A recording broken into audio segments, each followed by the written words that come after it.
வணக்கம் நண்பர்களே. நம்ம டிஸ்க்ளைமர் எடுத்துக்கிறோம். நம்ம ஆத்தரைஸ்டு அட்வைசரோ, புரோக்கரோ, ரிசர்ச் அனாலிசிஸ்டோ கிடையாது. நம்ம இங்க பேசக்கூடியது எல்லாமே தகவலா மாத்திரமே பார்க்கப்பட வேண்டும். இது யாருக்கும் முதலீடு சம்பந்தமாகவோ, பங்குகள வாங்கவோ, விற்கவோ நம்ம எந்த ஆலோசனையும் கொடுக்கப்படல. எல்லா தொழில்லயும் ரிஸ்க் இருக்கும். ரிஸ்க்க புரிஞ்சுட்டு எச்சரிக்கையோட தொழில் செய்யும்போது எல்லாமே நல்லா இருக்கும். நம்மள ஆதரிக்கிற அனைத்து நல்ல உள்ளங்களுக்கும் நன்றி. வளமுடன் வாழ்க. வணக்கம் நண்பர்களே.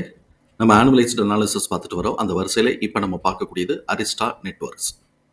2025க்கு என்ன வாய்ப்பு இருக்குங்கிறதுக்கான ஒரு தேடுதல் முயற்சி. இப்போ இவங்களுடைய கீ ஸ்டாட்டிஸ்டிக்ஸ் பார்ப்போம். வேல்யூஷனை பொறுத்த வரைக்கும் பிஇ வந்து 39 இருக்கு.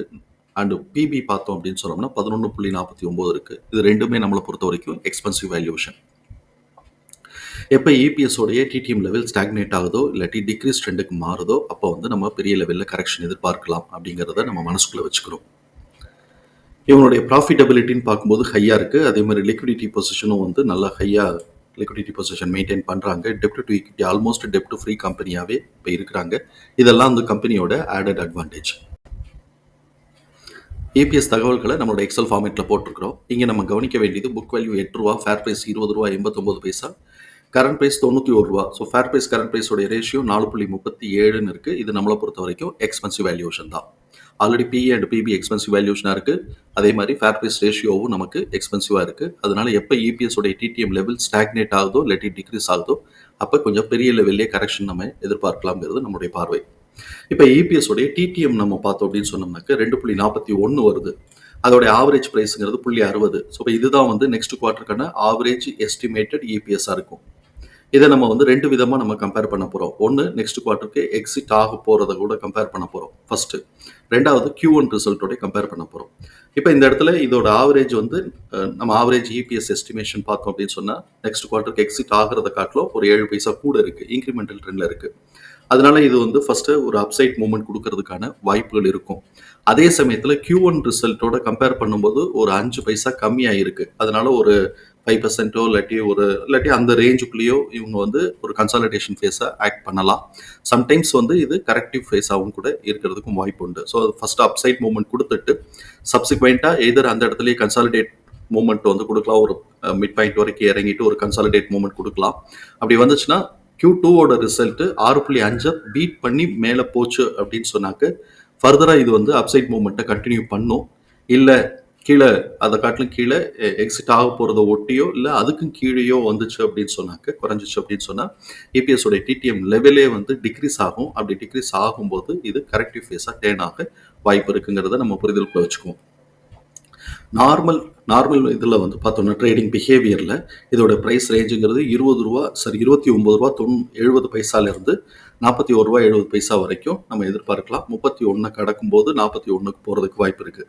ஆனால் இப்போ இவன் இதெல்லாம் தாண்டி தான் இவன் ஓடிக்கிட்டு இருக்கிறான். 40 கடந்து 90ல் ஓடிக்கிட்டு இருக்கிறான். நம்ம வந்து பிளாஸ்ட்னு சொல்லிட்டு ஒரு ஃபார்முலா ஒர்க் பண்ணுவோம். ஸோ இது நம்ம வந்து 3 ஃபார்முலா ஒர்க் பண்ணுவோம். ஒன்று வந்து நார்மல் ட்ரேடிங் பிஹேவியர், இன்னொன்று பிளாஸ்ட்டு, இன்னொன்று வந்து எக்ஸ்பனன்ஷியல். பிளாஸ்ட்டுங்கிறது ரொம்ப ரேராக சில கம்பெனிஸ்க்கு தான் ஒர்க் ஆகும். இருந்தாலும் நம்ம வந்து இந்த இதுக்கு ஒர்க் ஆகுதா இல்லையாங்கிறத பார்ப்போம்.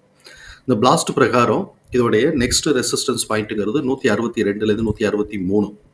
அதே சமயத்தில் நெக்ஸ்ட் சப்போர்ட் பாயிண்ட்டுங்கிறது 41 to 42. ஸோ இது வந்து பிளாஸ்ட்டில் இருக்கக்கூடிய இது. இந்த பிளாஸ்ட் வந்து ஒவ்வொரு குவார்ட்டருக்குலாம் ஒர்க் ஆகாது. ஆனுவலைஸ்டாக இல்லாட்டி லாங் டேர்ம் தான் போகும். நம்ம வந்து எக்ஸ்பனன்ஷியல் ஃபார்முலாவில் கிடைச்சிருக்கக்கூடிய ப்ரைஸ் ரேஞ்ச் எல்லாத்தையும் நம்ம வந்து சார்ட்டில் மார்க் பண்ணுறோம். இப்போ சார்ட்டை நான் வந்து எடுத்துருக்கிறது S1லேருந்து R2 வரைக்கும் எடுத்துருக்கிறோம். முதல்ல ப்ரைஸை ஓவர்வியூ பார்த்துடலாம். இங்கே பிரேக் பாயிண்ட்டை நம்ம புரிஞ்சுக்கும் போது பிரேக் பாயிண்ட்டை நான் ஒரு ஜோனாக கன்சிடர் பண்ணியிருப்பேன். பிரேக் பாயிண்ட்டுடைய பாட்டம், பிரேக் பாயிண்ட்டுடைய டாப் அப்படின்னு சொல்லிட்டு 3 ஜோனாக பிரிச்சிருப்பேன். இப்போ நம்ம ப்ரைஸ் எல்லாத்தையும் ஓவர்வியூ பார்த்துருவோம். S1 13, பிரேக் பாயிண்ட்டுடைய bottom 23, break point 37 to 38, break பாயிண்ட்டுடைய டாப் 57லேருந்து 58, R1 82 to 83, R1 R2ஓட மிட் பாயிண்ட் 114லேருந்து 115, R2 153லேருந்து 154. இப்போ இவன் என்ன பண்ணியிருக்கிறாங்கிறத பார்ப்போம். இவன் வந்து மேலே அப்படியே நல்ல அப்சைட் மூவ்மெண்ட் கொடுத்துக்கிட்டே வந்தவே R1 R2 மிட் பாயிண்டோடைய அப்படியே வந்து ட்ரெண்ட் ரிவர்சல் எடுத்து டவுன் சைடு வந்துட்டான். வந்தவன் பிபியோட டாப் லெவலில் சப்போர்ட் எடுத்துட்டு R1 கடந்து இப்போ போய்கிட்டு இருக்கிறான். இவன் என்ன பண்ணுறான், இவனோட பிஹேவியர் என்ன, ரெசிஸ்டன்ட் பாயிண்ட்லேருந்து ஒரு சின்னமாக ஒரு ஹைட்டு கொடுத்துட்டு அப்புறமா கீழே இறங்குறான். நம்ம வந்து ரெசிஸ்டன்ஸ் பாயிண்ட்டை தான் நம்ம ஃபோக்கஸ் பண்ணுவோம்.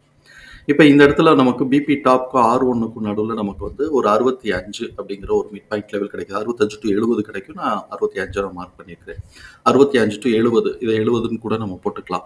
ஸோ இப்ப இந்த இடத்துல வந்து இது வந்து நமக்கு மார்க் பண்ணியிருக்கிறோம். இப்ப இவன் என்ன பண்ணலாம்னா, சப்சிக்வென்ட்டா அப்சைட் மூவ்மென்ட் குடுக்க போறான் அப்படின்னு சொன்னாக்க, R1ல சப்போர்ட் எடுக்கணும். அப்படி இல்லைன்னா 65ல சப்போர்ட் எடுக்க வாய்ப்பு இருக்கும். 65க்கு கீழ உடைச்சுட்டான்னா, பிபி வரைக்கும் வர்றதுக்கும் வாய்ப்பு இருக்கும். இப்ப அதுதான். இப்ப பிபி வந்துச்சுன்னா, இதோடைய பிஇ அண்ட் பிபிலாம் பார்த்தோம் அப்படின்னு சொன்னோம்னாக்க, ரொம்ப கம்மியாயிரும். அப்படியே கீழ வந்து 15, 16 அந்த ரேஞ்சுக்குள்ள ஓடியாந்துரும். அதெல்லாம் வந்து அஃபோர்டபிலிட்டி ரேஞ்சுக்குள்ள வந்துரும். அதுக்கப்புறமா அவன் வந்து கொஞ்சமா மேல இபிஎஸ் பெர்ஃபார்மன்ஸஸ் காட்டும்போதும், அப்சைட் மூவ்மெண்ட்டுக்கான வாய்ப்பு இருக்கும். இப்ப நமக்கு வந்து எக்ஸ்பென்சிவ் வேல்யூவேஷன் தான். ஸோ இப்ப இவன் வந்து நல்லா 65க்கு மேல இவன் மேல எடுத்தான்னா, R2க்கு எதிர்பார்க்கலாம். 65க்கு கீழ தான் எடுக்குறான் அப்படின்னு சொன்னோம்னாக்கா, அப்சைட் மூவ்மெண்ட் கொஞ்சம் கஷ்டம் தான். கீழ வந்து கரெக்டிவ் மூவ்மெண்ட்டுக்கான வாய்ப்புகள் இருக்குங்கிறது நம்மளுடைய பார்வை. தகவல் பயனுள்ளதா இருக்கும் நம்புறேன். தகவல் பயனுள்ளதா இருந்ததுன்னா, சங்கருக்கு ரொம்ப சந்தோஷம். நம்மள ஆதரிக்கிற அனைத்து நல்ல உள்ளங்களுக்கு நன்றி. வளமுடன் வாழ்க. நன்றி நண்பர்களே.